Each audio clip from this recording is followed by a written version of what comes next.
바울은 앞서 아브라함에게 주신 하나님의 약속은 율법보다 우월하다는 점을 강조했습니다. 사람의 언약도 한번 정하면 아무도 그것을 폐하거나 더할 수 없는데 하나님의 언약은 말할 것도 없다라는 것이 바울의 설명이었습니다.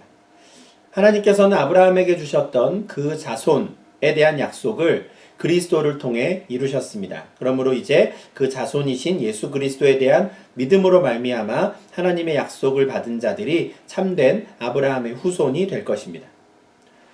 믿음으로 아브라함의 후손이 된 자들은 더 이상 율법에 매이지 않습니다. 그럴 필요가 없게 된 것이죠. 그러나 지금 갈라디아의 성도들은 예수 그리스도를 믿음으로 의롭게 되고 아브라함의 자손이 된 이후에 다시 유대주의자들의 말에 미혹되었습니다. 그래서 믿음을 버리고 율법의 행위를 따라야 아브라함의 자손이 될 수 있다는 거짓 가르침에 미혹되고 만 것이죠. 그래서 바울은 그들에게 보내는 이 갈라디아서 편지를 통해서 계속해서 율법의 한계에 대해서 이야기합니다. 지난주에 보았던 3장 15절부터 22절에서는 이 언약과 율법을 대조했었습니다. 하나님께서 아브라함에게 주신 그 언약에 비해서 430년 뒤에나 받은 이 율법은 훨씬 열등한 것이다. 그러니 우리는 율법의 행위가 아니라 언약으로 말미암아 그 언약을 믿음으로 말미암아 의롭게 될 수 있다라고 이야기했죠. 계속해서 이어지는 오늘 본문을 보면 이번에는 그리스도의 사역과 율법을 대조합니다. 마찬가지로 이 대조를 통해서 또 율법의 한계가 무엇인지를 또 보여주고자 하는 것이죠. 그리스도께서 오셔서 율법을 완성하시기 전까지 유대인들은 율법 아래에 매여 있었습니다. 이것은 어쩔 수 없는 일이었습니다. 다른 방법이 없었거든요. 남자아이들이 태어나면 생후 8일을 헤아려 할례를 행해야 했고요. 남녀를 불문하고 모든 아이들에게 율법을 가르쳐 지키게 해야 했습니다. 그렇게 배운 율법을 모든 유대인들은 평생 지켜야 했지요. 사실 하나님께서 처음 율법을 그들에게 주셨을 때에는 그들의 구원의 조건으로 주신 것은 아니었습니다. 이미 애굽에서 종살이하던 그들에게 구원하시고 그들에게 자유를 주신 이후에 하나님 나라의 백성답게 산다는 것이 무엇인지 알려주시기 위해 율법을 주신 것이었죠. 그런데 시간이 지나면서 유대인들은 이 율법을 구원의 조건으로 여기기 시작합니다. 율법의 행위를 통해 자신들이 의롭게 될 수 있다라고 생각하게 된 것이죠. 그러나 그들은 결과적으로 율법을 통해 의롭게 될 수 없었습니다. 그들은 율법의 틀에 오히려 갇히게 되었죠. 율법이 정한 그 굴레 아래 갇혀 꼼짝 못하게 된 것입니다. 바울이 23절에서 믿음이 오기 전에 우리는 율법 아래에 매임바 되고 계시될 믿음의 때까지 갇혔었다라고 말한 이 말씀의 의미가 바로 이것입니다. 하나님의 의도와 달리 유대인들이 스스로 그 율법 아래 스스로를 가두어 버린 것이죠. 그런데 이어지는 말씀을 보면 바울은 유대인들이 그렇게 율법에 매여 갇혀 있었던 시간도 그들에게는 유익한 시간이었다라고 말합니다. 물론 이것은 결과적으로 그렇다라는 것이죠. 왜냐하면 그들이 율법에 갇혀 있는 동안 오히려 자신들의 무능함을 인정하게 되었고 하나님의 약속이 성취되는 때를 기다리게 되었다라고 설명하는 것입니다. 하나님께서 아브라함에게 주신 약속, 곧 그 자손이 영원한 기업을 받게 되는 그날을 기다리기 시작한 것입니다. 다시 말해서 유대인들은 메시아를 기다리기 시작했습니다. 이와 같은 상황에 대해 바울은 율법이 우리를 그리스도께로 인도하는 초등교사가 되었다라고 설명합니다. 이 초등교사라고 하면 초등학교 선생님이 우리에게는 제일 먼저 떠오르지만 본래 이 단어의 원래 의미는 유모에 더 가깝습니다. 아이가 태어나면 그 아이가 이제 성인이 될 때까지 돌봐주는 엄마 역할을 하는 사람이죠. 노예 중에 집주인의 아들이 태어났을 때부터 성인이 될 때까지 부모와 같이 엄마와 같이 그 아이를 돌봐주는 역할을 했던 사람이 있었습니다. 그 사람을 지금 초등교사라고 이야기하는 것인데요. 왜냐하면 이 사람이 어린 그 아이의 교육도 담당했었기 때문입니다. 근데 바울은 24절에서 율법이 바로 그 초등교사와 같다고, 율법이 바로 그 유모와 같다라고 말합니다. 갓 태어난 주인의 아들이 성인이 될 때까지는 유모가 필요합니다.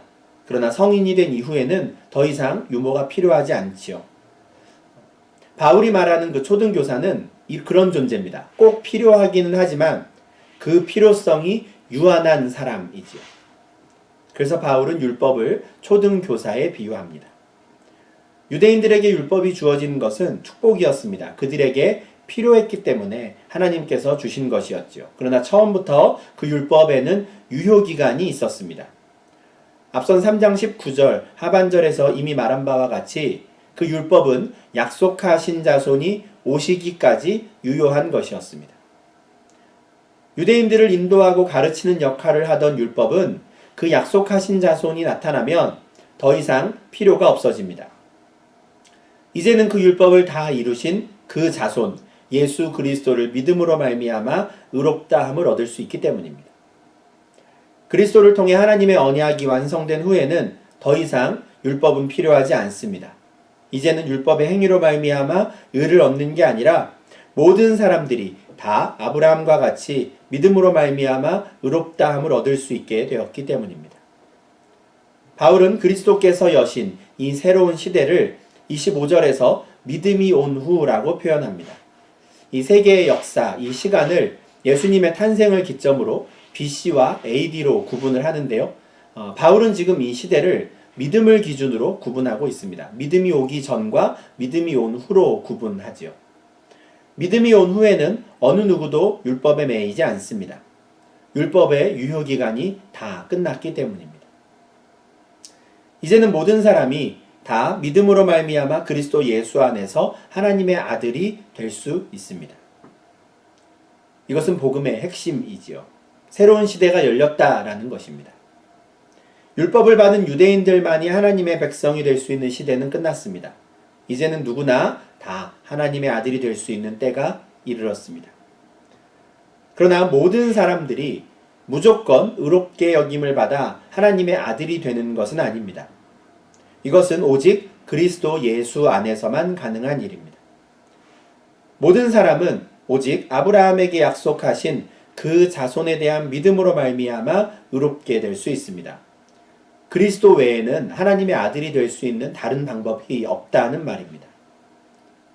굉장히 좀 배타적으로 들리는 말이지만 이 말을 반대로 하면 그리스도 안에서는 누구나 하나님의 아들이 될 수 있다라는 말이 됩니다. 실제로 그런 의미이기도 합니다. 바울은 27절에서 어떻게 해서 사람이 그리스도에 대한 믿음으로 하나님의 아들이 될 수 있는지에 대해서 좀 더 구체적으로 설명합니다. 27절 말씀이 참 중요한데요. 저는 이 말씀이 바울이 말하는 그 유명한 이신칭의의 복음의 핵심이라고 생각합니다. 바울은 그리스도에 대한 믿음을 가진 사람은 그리스도와 합하게 된다라고 설명합니다. 그리스도와 합한다라는 말은 그리스도와 연합한다, 그리스도와 하나로 묶인다라는 말로 이해하시면 좋겠습니다. 그리스도에 대한 믿음은 우리를 그리스도와 연합하게 만듭니다. 이것이 믿음의 효과이지요. 믿음을 갖게 된 그때부터 그리스도와 하나로 묶이는 것입니다. 세례는 이미 그 사람이 그리스도와 하나로 묶인 사람이다라는 것을 확인시켜주는 표시입니다. 이것을 바울은 세례를 받은 자는 그리스도라는 옷을 입은 것이다 라는 말로 설명하지요. 참 좋은 설명이라고 생각하는데요. 원래 사람의 몸과 그리스도라는 이 옷이 따로 있었는데 믿음을 갖게 되면 그 사람이 그 옷을 입는다라는 말이죠. 그리스도라는 옷을 입고 이제는 그리스도와 그 사람이 하나로 묶여 같이 움직인다라는 뜻입니다. 이것이 믿음의 효과이죠. 또한 이것이 바로 바울의 이신칭의 복음의 핵심입니다. 이런 연합 개념입니다. 연합. 율법을 완성한 사람은 예수인데 내가 예수를 믿는다는 것만으로 어떻게 내가 의로운 사람으로 여겨질 수 있는가라는 궁금증이 생길 때가 있습니다. 믿음이 뭔가라는 생각이 들 때도 있고요. 믿음이 대체 뭐길래 그것만으로 내가 의롭게 될 수 있는가 궁금해질 때가 있죠. 그때 우리는 이 27절 말씀을 잘 묵상해야 합니다. 율법을 완성하신 그리스도라는 옷을 내가 입는 것입니다. 내가 그 옷을 입고 있기 때문에 그리스도의 다 이루신 공로가 나의 것처럼 여겨지는 것이죠. 마치 이삭의 아들 야곱과 에서 중에서 야곱이 형 에서의 옷을 입고 형의 축복을 받은 것처럼, 물론 야곱이 좋은 일을 했다는 것은 아닙니다. 그는 아버지를 속인 것이고요, 형의 옷을 입고 형의 복을 가로챈 것이었죠. 그러나 그가 형의 옷을 입고 그 축복을 가로챘다라고 해서 그에게 향했던 축복이 취소되지 않았습니다. 축복을 받은 사람은 그 옷 안에 들어있는 야곱이었죠. 이와 비슷한 맥락으로 이해하시면 좋을 것 같습니다. 우리는 그리스도라는 옷을 입게 되는 것입니다. 그것이 가능하게 해주는 것이 바로 믿음이고요. 믿음으로 말미암아 그리스도로 옷을 입으면 그 옷을 입은 우리도 의롭다 여김 받는 것입니다. 이제 더 이상 그리스도라는 그 옷 안에 들어있는 사람이 누구인가는 중요하게 여기지 않는 것이죠. 그리스도라는 옷을 입은 사람이 유대인이든 헬라인이든 상관없는 겁니다. 그리스도라는 옷을 입은 사람이 종이든 자유인이든 남자든 여자든 상관없습니다. 그 누구라도 그리스도로 옷 입었다면 그들은 모두 의로운 자로 여김받습니다. 다 이루신 그리스도의 공로가 그들의 것으로 여겨지는 것이죠. 그리고 그들은 모두 아브라함의 자손이 됩니다. 그렇다면 그 옷을 입고 있는 사람들은 어느 하나 자신이 누구인지 자랑할 것이 없습니다. 다 똑같아지는 것이죠.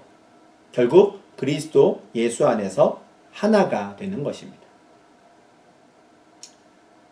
4장을 시작하면서 바울은 조금 전에 예로 들은 이 초등교사와 비슷한 또 다른 예를 듭니다. 1절과 2절에서 언급하는 후견인 제도는 당시의 시대적인 배경을 가지고 이해해야 합니다. 2절에서 후견인과 청지기라고 불린 사람들은 앞선 3장 25절에서 초등교사라고 불린 사람들과 비슷한 역할을 했습니다.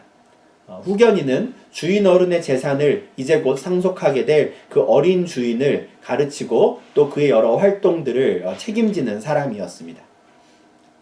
그런데 당시 대부분의 초등교사나 후견인들은 좋은 사람들이 아니었습니다.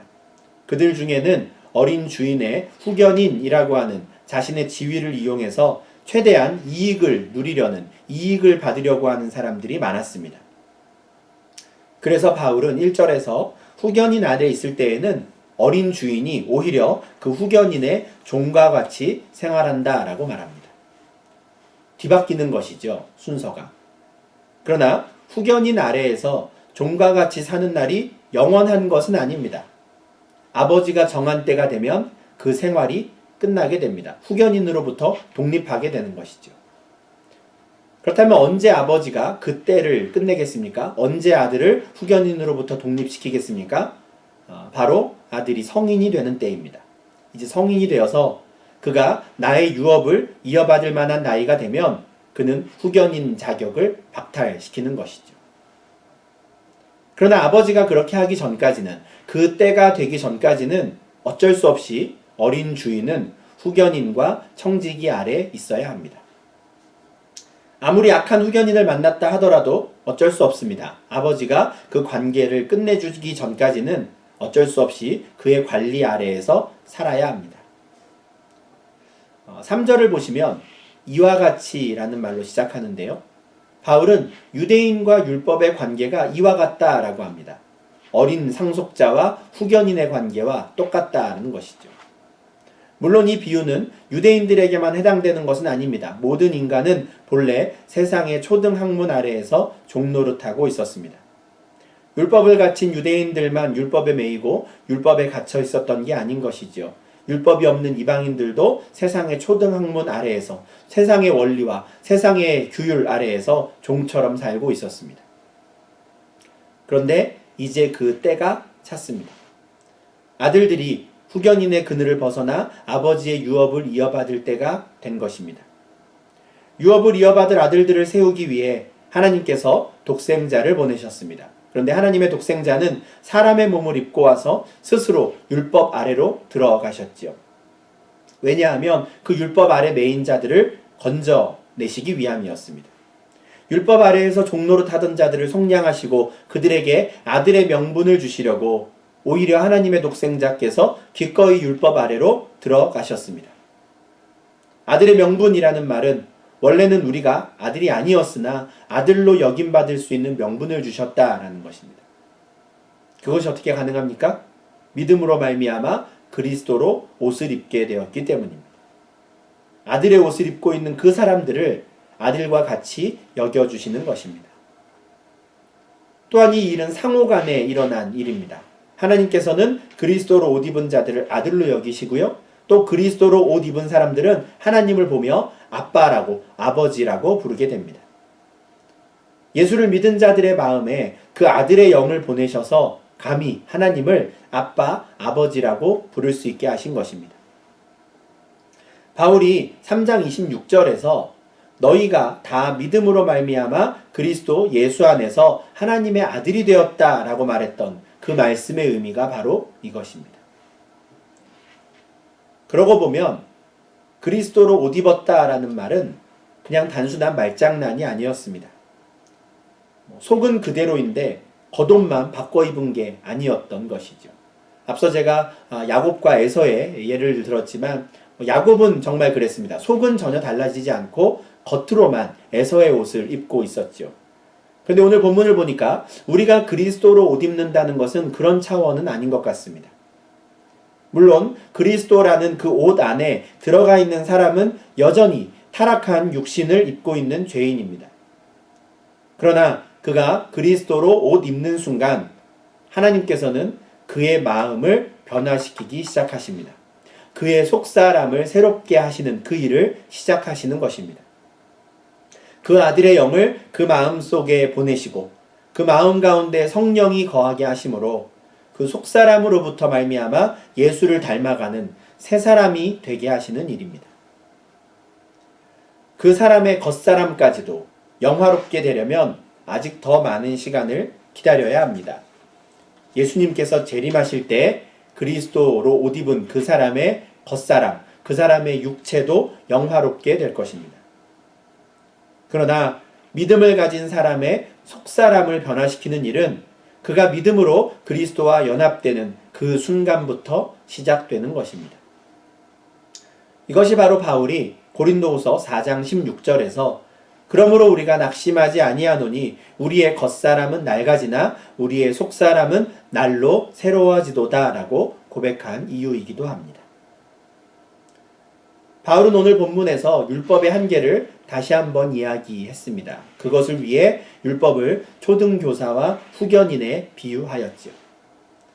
바울이 두 번의 비유를 통해 말하고자 하는 바는 분명했습니다. 율법의 유효기간이 끝났다라는 것이고요. 더 이상 율법은 그 어떤 사람들에게도 영향을 미칠 수 없다라는 것이었습니다. 그런데 문제는 갈라디아 성도들이었죠.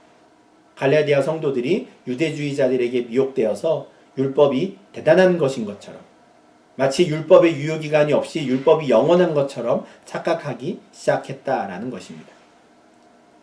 그래서 바울은 갈라디아 성도들을 깨우치고자 했습니다.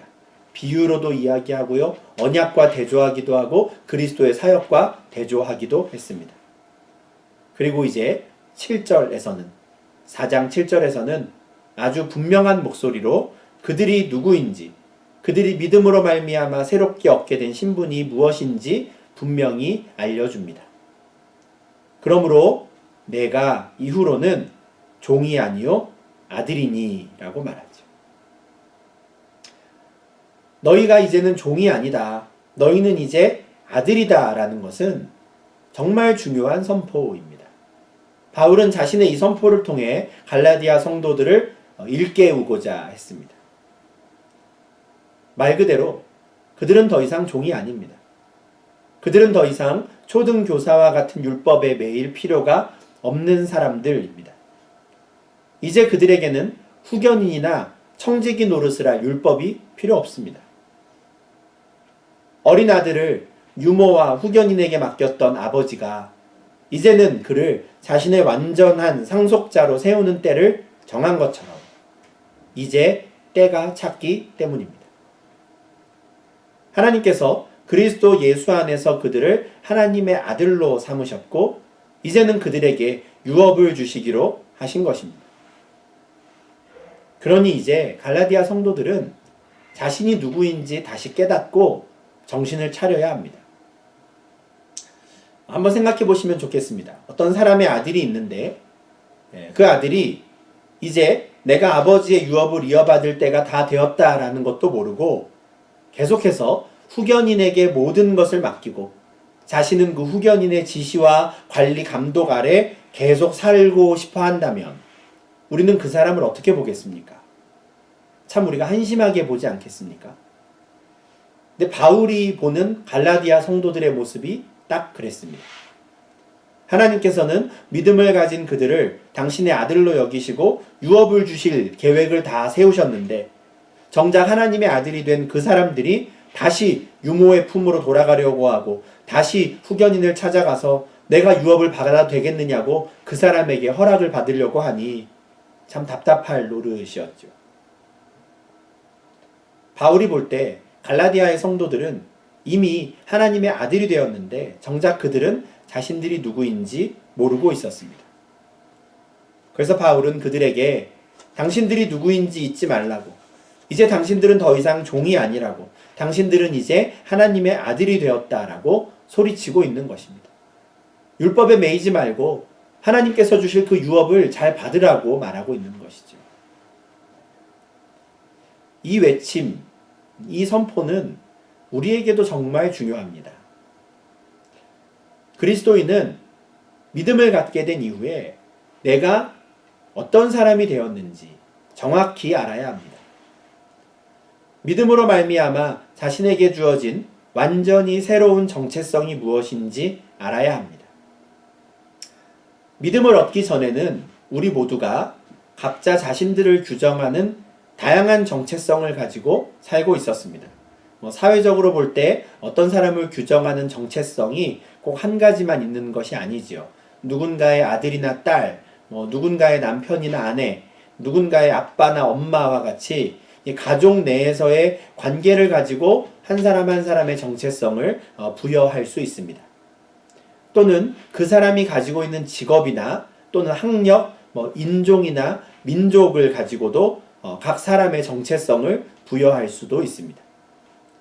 그런데 이런 다양한 정체성들 중에서도 각자가 유독 애착을 가지고 있는 더 큰 의미를 부여하고 있는 정체성이 하나씩 있죠. 누군가는 누군가의 아빠로 불리기를 좋아한다라든지 누군가의 남편이나 아내로 불리기를 좋아하는 사람도 있습니다.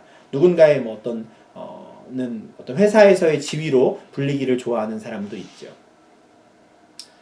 네덜란드와 달리 한국 사회에서는 서로를 이게 직책으로 부르기 때문에 이런 부분들이 더 잘 드러나는 것 같습니다.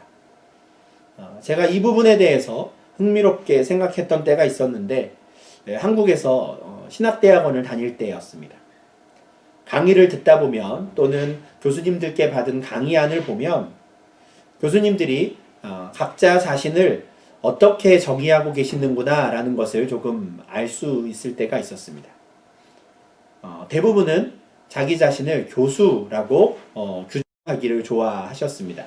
자기 이름 뒤에 교수라는 호칭을 붙이기를 자연스럽게 생각하시죠. 그런데 간혹가다 어떤 분은 언제나 박사라는 호칭을 붙이는 것을 좋아하신 분이 계셨습니다. 교수보다는 박사라는 이름을 더 선호하는 것이죠. 그리고 신학교에서 강의를 하고는 있지만 스스로를 목사로 규정하기를 더 좋아하셨던 분도 간혹 계셨습니다. 이런 차이가 별것 아닐 수 있지만 이 자주 사용하는 이 호칭, 직책을 통해서 우리는 각 사람이 스스로를 어떻게 규정하고 있는지, 스스로를 어떤 사람으로 인식하고 있는지를 확인할 수가 있습니다.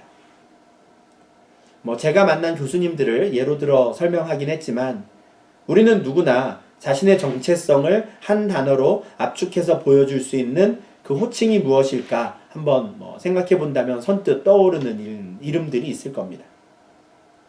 그런데 바울은 오늘 말씀을 통해서 믿음으로 말미암아 그리스도인이 된 사람들이 가장 중요하게 생각해야 하는 정체성이 무엇인지를 분명히 알려줍니다.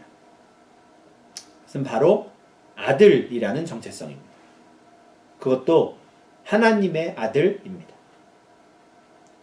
이것은 믿음으로 말미암아 모든 그리스도인들이 공통적으로 갖게 된 정체성입니다. 믿음이 오기 전에는 각자 나름대로 중요하게 여기는 그 정체성을 갖고 살았습니다. 유대인이라는 것을 자랑스럽게 생각하거나 헬라인이라는 것을 자랑하거나 자신은 종이 아니라 자유인이라는 사실을 중요하게 여기고 살고 있었습니다. 그런데 믿음이 온 후에는 그동안 나에 대해서 이렇게 저렇게 설명하던 것이 다 필요 없어집니다. 믿음이 우리의 근본적인 정체성을 바꿨기 때문입니다. 믿음으로 말미암아 우리는 그리스도와 연합하게 되었습니다. 믿음으로 말미암아 우리는 그리스도로 옷 입게 되었습니다. 믿음이 온 이후에 우리는 그리스도라는 옷을 입었을 뿐 아니라 성령께서 우리 마음에 오셔서 우리의 속사람까지도 바꾸고 계십니다. 그래서 이제 더 이상 그 어떤 세상의 초등학문이 우리의 후견인이 될 수 없고 그 어떤 세상의 법도 우리를 가르칠 수 없습니다. 우리의 교사가 될 수 없는 것이죠. 믿음이 온 후에는 우리가 완전히 달라졌기 때문입니다. 믿음으로 말미암아 이 모든 일이 가능할 수 있었던 이유는 단 하나밖에 없습니다. 바로 그리스도의 사역이지요. 우리가 한 일은 아무것도 없으나 오직 믿음 하나만으로 하나님의 아들이 될 수 있는 이유는 오직 그리스도의 사역 때문입니다. 우리가 하나님의 아들이 되어 하나님을 아빠, 아버지라고 부를 수 있게 된 것도 그리스도의 사역 덕분입니다. 하나님께서 그리스도의 영을 우리 마음 가운데 보내셔서 우리의 속사람을 변화시킬 수 있게 된 것도 그리스도의 사역 덕분이었습니다. 율법으로는 그렇게 할 수가 없습니다. 그리스도께서 이루신 일과 율법은 너무나 극히 대조되며 그리스도의 사역에 비해 율법은 너무나 하찮은 것이죠. 이 사실을 꼭 기억하시기 바랍니다. 과거에 내가 어떤 모습이었든지 상관없습니다. 믿음이 온 후에는 우리 모두 하나님의 아들이 되었습니다. 그 어떤 초등교사와 초등학문이 우리를 얽어맬 수 없습니다. 심지어 과거의 나의 모습까지도 나를 붙잡을 수 없습니다. 이제 우리는 그리스도라는 옷을 입었고 우리의 속사람도 그리스도를 닮아가고 있습니다. 우리가 예수 그리스도와 함께 하나님 나라를 유업으로 받을 자들임을 잊지 마시기 바랍니다. 그리고 이와 같은 은혜를 주시기 위해 그리스도께서 행하신 일을 함께 기억하며 예수님을 찬양하는 성도님들이 되시기를 간절히 소망합니다. 기도하겠습니다. 하나님 아버지 감사합니다. 율법에 매여 있었고 세상의 초등학문에 매여 있었던 저희를 속량하시기 위하여 독생자 예수 그리스도를 이 땅에 보내시고 율법을 다 이루셔서 오직 믿음으로 하나님의 아들이 될 수 있게 하시니 참으로 감사를 드립니다.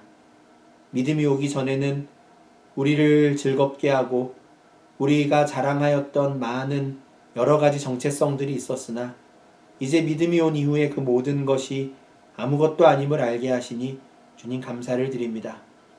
믿음으로 말미암아 우리가 하나님의 아들이 되었고 이제는 하나님 나라를 유업으로 받을 자들이 되었는데 그 가운데 우리가 기뻐하게 하시고 다른 세상의 초등학문이나 심지어 율법의 행위 아래 다시 매이는 어리석은 자들 되지 않도록 주님 붙잡아 주시옵소서.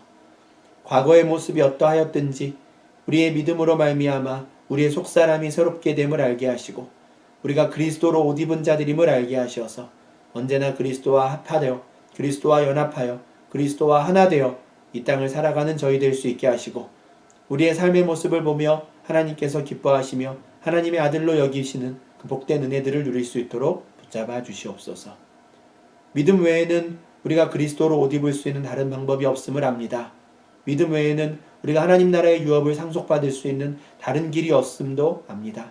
하나님, 우리가 믿음을 떠나지 않게 하시고 믿음을 잃지 않게 하시고 언제나 믿음 가운데 거하는 저희 되게 하여 주시옵소서. 예수님 이름으로 기도합니다. 아멘.